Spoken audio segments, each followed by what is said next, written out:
네, 이현준의 국내 이슈 체크인 NH농협증권 이현준 과장과 얘기를 나눠보도록 하겠습니다. 안녕하십니까? 네, 안녕하세요. 네. 자, 오늘 이슈들은 또 어떤 이슈인지 저희가 살펴보도록 하겠습니다. 자, 중국 경제 둔화 우려입니다.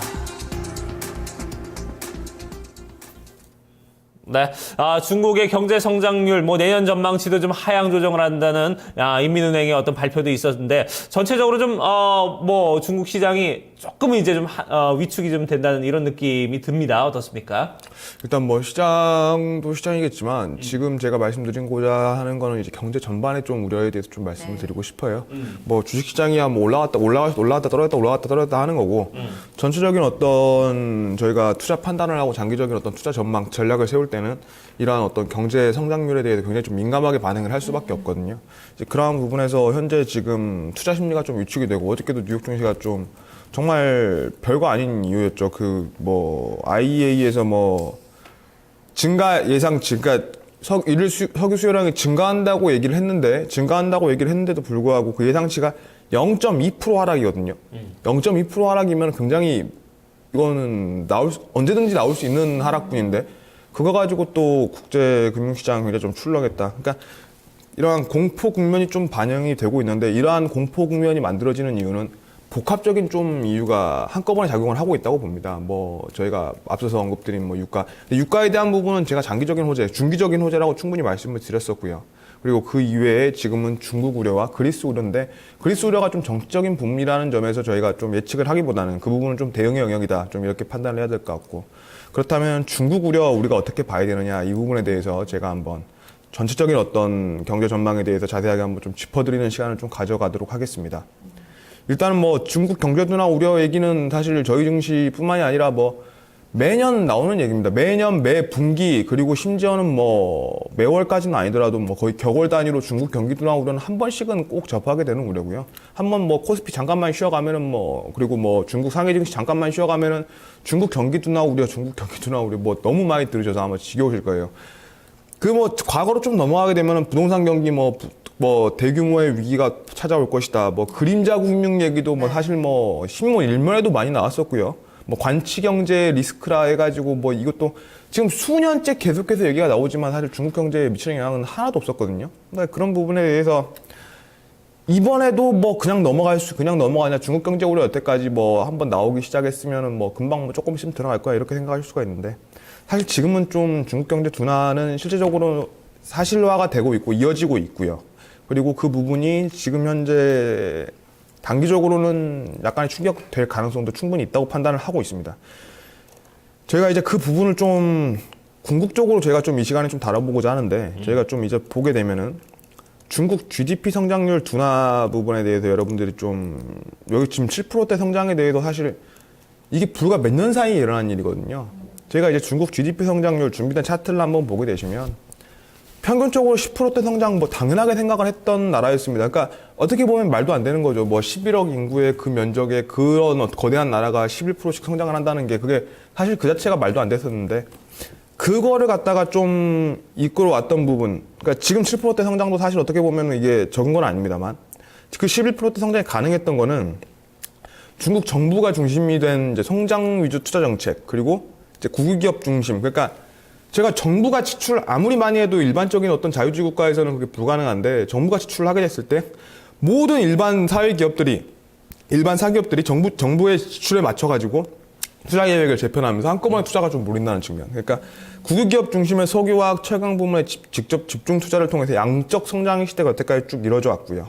이제 그러한 부분, 양적 성장이 계속해서 이루어지다 보니까는 이러한 부분이 이제 11%대, 10%대 성장을 계속해서 좀 유지를 해왔었던 부분인데 2011년도에 차트를 보시게 되면 2011년도에 딱 투자 사이클이 종료가 되는 시점입니다. 2011년도에 중국이 여태까지 장기적으로 이제 집중 투자를 좀 해왔었는데 그 부분에 대한 투자 사이클이 좀 종료가 되면서 지금은 질적 성장의 시대로 좀 넘어간다. 좀 이런 관점으로 좀 보셔야 되는. 그러면 결국은 양적 성장에서 질적 성장의 시대로 넘어가는 좀 과도기적인 시대다. 좀 이렇게 좀 보셔야 될 것 같아요. 그렇다면 지금 얘기를 정리를 한번 해본다면 지금 꾸준히 얘기가 나왔던 이 중국 경착륙 우려잖아요. 어떻게 보면 이런 부분에 있어서는 크게 우려하지 않아도 된다. 동요하지 않아도 되고 이 과도기 사태에 있어서 이런 흐름은 어찌 보면 당연한 수순이다라고 보면 되는 건가요? 제가 결론으로 준비를 했었는데 한 번에 요약을 좀 해주셨습니다. 자, 이제 말씀을 해주셨으니까 저희가 그러면은 왜 그렇게 이제 우려를 안 해도 되느냐에 대해서 저희가 한번 좀 다뤄볼게요. 자, 지금 뭐 과도기적인 단계이기 때문에 당연한 좀 우려들이 나타날 수밖에 없는 시기라고 보고 있는데 일단은 제가 좀 어려운 얘기를 지금부터 좀 드릴 겁니다. 그렇기 때문에 사전적인 좀 정의를 좀 해드릴게요. 이 GDP가 어떻게 구성이 되는지에 대해서 기본적인 건데 GDP는 이제 소비, 투자, 정부, 순수출 이렇게 4가지 요소로 좀 구성이 됩니다.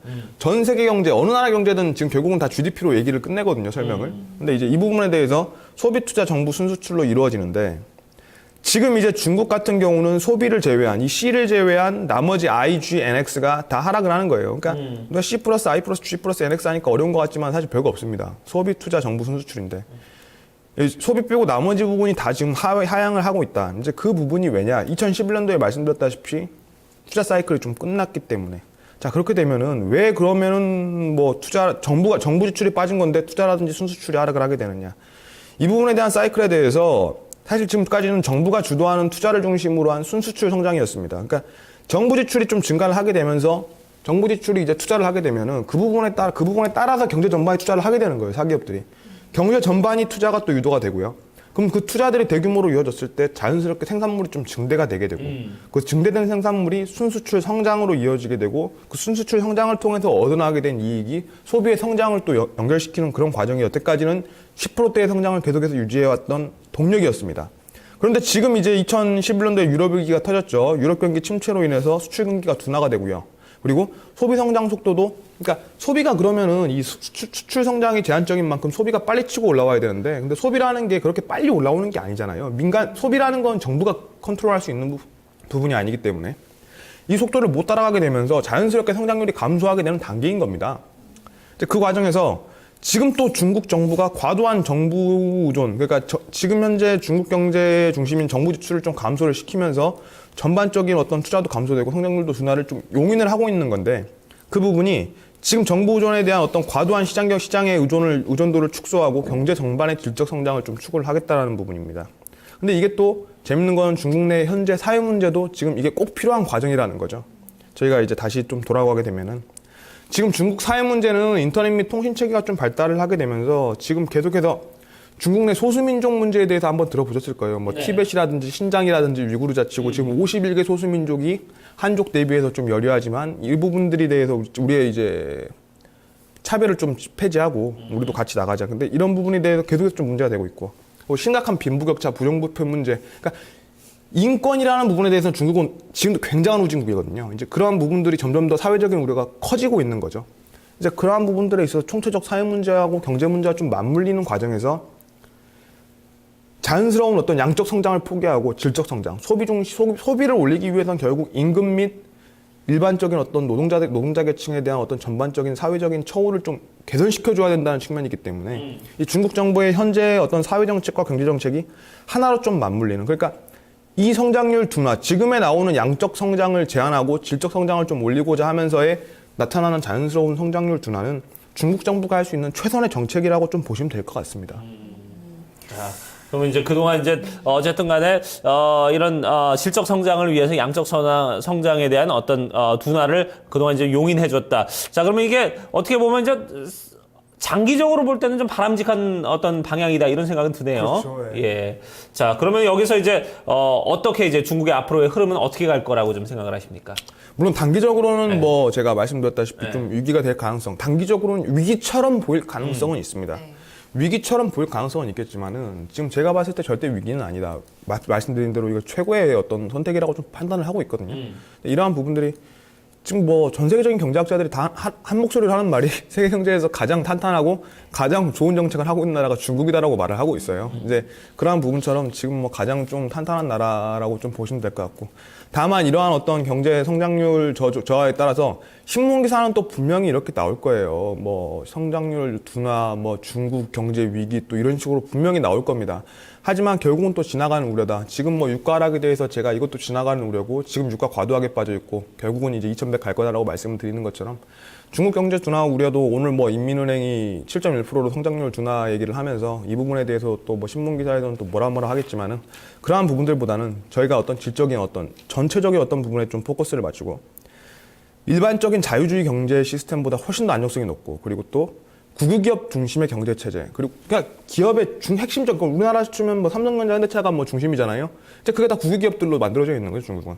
그리고 금융 시스템도 대부분의 은행들이 사실상 국유화가 돼 있기 때문에 이러한 부분에 대한 어떤 단기적인 우려가 나올 수는 있겠습니다만, 그런 단기적인 우려가 될 때마다 그러한 부분들은 금방 좀 사라질 수 있는 악재이기 때문에, 그러한 부분에 대한 어떤 과도한 어떤 반응보다는 장기적인 어떤 전략을 가지고 계속해서 좀 긍정적인 관점에서 좀 접근을 하시는 게 바람직하다. 좀 이렇게 보시면 될 것 같습니다. 네, 왜 이런 악재가 원인이 되고 있는지를 먼저 짚어주셨어요. 일단은 뭐 정부 지출 감소와 투자 감소로 인해서 소비가 증가 이어지곤 있지만, 이런 부분에 있어서는 악재로 반영이 될 수 있다. GDP 성장률이 둔화될 수 있다. 이런 얘기를 해주셨고요. 네. 결국은 소비가 이끄는 질적 성장으로 중국 경제가 이제 장기적으로는 성장을 할 것이다. 이렇게 결론을 좀 내려보도록 하겠습니다. 네, 거기에다가 뭐 시스템 자체가 워낙 좀 안정화가 돼 있고 컨트롤이 되기 때문에 이런 부분에 대해서는 큰 우려는 안 해도 되겠다. 이런 부분에 대해서까지 좀 언급을 해주셨네요. 알겠습니다. 이 얘기 여기까지 듣도록 하죠. 지금까지 이현준의 국내 이슈 체크인 NH농협증권 이현준 과장과 함께했습니다. 고맙습니다. 네, 감사합니다.